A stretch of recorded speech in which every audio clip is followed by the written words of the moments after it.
Yorktown class and Minotaur class.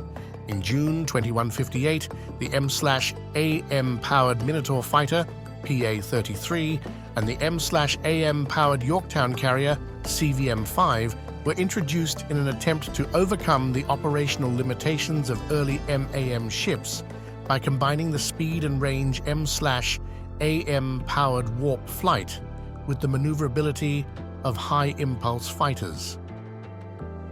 Yorktown was based on the Pioneer-class cruiser, which had entered service in 2154 and had itself been developed from the Bison-class transport.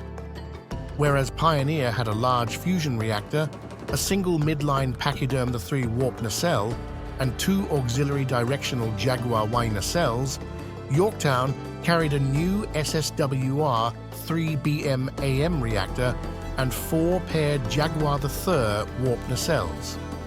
The impulse drive and its fusion reactor were moved to the extreme stern. At the front of Yorktown's cylindrical forehull, which had been lengthened by 20 m, were sensors and the navigational deflector, command centers, the computer core, crew facilities, and life support machinery. In the center section of the forehull were docking cradles and missile loading equipment for 5 Minotaur long-range fighters. In the aft section of the forehull were support facilities for the Minotaur fighters. With a displacement of some 670,000 tons, Yorktown was by far the largest Earth-designed warship produced to that time, and would not be surpassed until USS Excelsior, NX-2000, was launched in 2281. Minotaur was approximately 50 meters long and carried a hybrid warp drive system consisting of 6 MAM power modules and a fusion reactor. Although capable of warp flight, Minotaur normally did not travel interstellar distances under its own power. Instead, each power module allowed Minotaur to make a linear or slightly curved WWF 4.5 jump of up to 100 AU, approximately 0.0016 Li or 15 billion kilometers, with its single 16 m long midline warp nacelle. If several jumps of varying length and direction were made, the Yorktown carrier could stay safely hidden and out of range of defending fighters and missiles. The fusion reactor powered the impulse drive and could also be used for somewhat slower warp flight, WF 2.8, for short periods. The relative simplicity and small size of the warp drive system and the absence of facilities for long-term life support allowed Minotaur to be quick and maneuverable at sublight speeds. Minotaur's crew of 3, commander pilot, weapons officer navigator and engineer, were seated in an ejectable cockpit module in the foresection of the 26 m long command hull. Minotaur normally carried 16 single-stage, warp-capable, fusion-tipped Corsair missiles, which had a range of 10 AU, 1.5 billion kilometers, or the approximate distance from Saturn to Sol, and a top speed of WF-5 and 4 nose-mounted pulse laser cannons for use at sublight speeds. A 6 m diameter targeting sensor array was installed in Minotaur's nose, a typical Yorktown Minotaur mission. The September 30th, 2158, attack by the Yorktown-class carrier UES Saratoga, CVM-27, and the 4 other ships of the 3rd Fleet's 14th Carrier Assault Group against targets in the Qualler system was typical of strike missions carried out by the Minotaur Yorktown system. The goal of this mission was to destroy active subspace sensor arrays in preparation for a planned large-scale advance into Romulan space. Like early subspace radio transmitters, active subspace sensors of that time were too large to mount on most ships. Saratoga, accompanied by the Powhatan-class escorts UES Cyane, CM-22, and UES Choctaw, CM-31, left Starbase Bolivar at her cruising speed of WF 3.1. After the final go code was received by subspace radio from 3rd Fleet Central Command, Saratoga and her escorts accelerated to their supercruise speed of WF 3.9, for the 6.2 Lie 38-day journey to the Minotaur launch point in Romulan space. Several hours before Saratoga reached the launch point, the MAM modules, deuterium, and warp missiles were loaded onto the Minotaurs, and the flight crews entered the cockpits. When the three ships reached the Minotaur launch point, 98 AU outside the system, they cruised at high sublight speed, while the 5 Minotaurs were undocked and exited through Saratoga's ventral bay doors, a procedure taking approximately 30 minutes. Using their MAM power modules, the 5 Minotaurs made the first of their jumps to their targets. Once the fighters were safely away, Saratoga and Cyane headed for the rendezvous site, while Choctaw took up silent station along the planned return route to discourage any pursuit attempts. 2 of the Minotaurs, Gwendolyn, #814, and Thumper, #922, made jumps of 62 AU, 5.6 minutes, 41 AU, 3.7 minutes, and 55 AU, 5.0 minutes, easily outrunning Romulan defensive missiles and point defense fighters.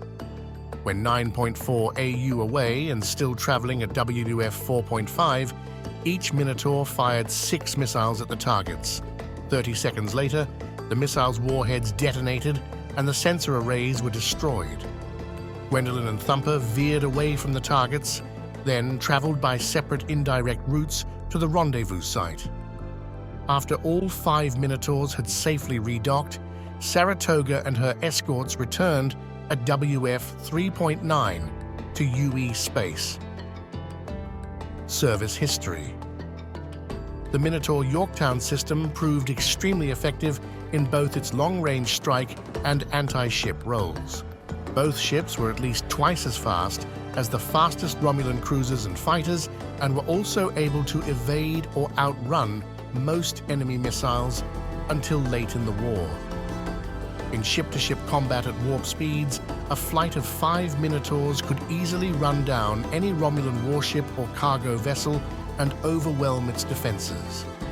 At sublight speeds, Minotaur's relatively low weight allowed it to hold its own against Romulan warp-capable fighters or even sublight fighters. Moreover, because of its superior speed, Minotaur could disengage and escape at will if it found itself in danger. From 2158 to 2161, 46 Yorktown carriers and 415 Minotaur fighters were produced at the San Francisco Utopia Planitia and Proxima Centauri fleet yards.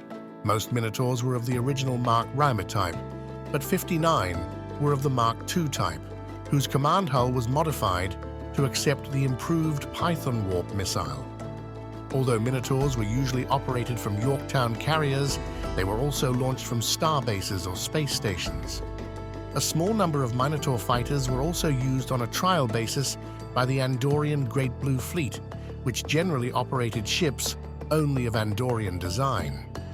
By mid-2159, however, the Minotaur Yorktown system was beginning to be superseded in its long-range strike and anti-ship roles by Comet-class ships, whose smaller but more powerful SWI-VAM-AM reactor and twin warp nacelles allowed greater maneuverability, speed, and range at warp.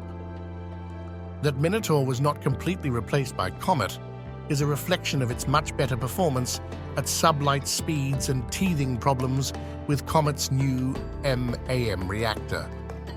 In addition to numerous strikes against ground-based targets and anti-shipping raids, Minotaur and Yorktown ships participated in most major engagements of the last 2 years of the war, including the Battle of the Krakovsky Void and the Battle of Sharon.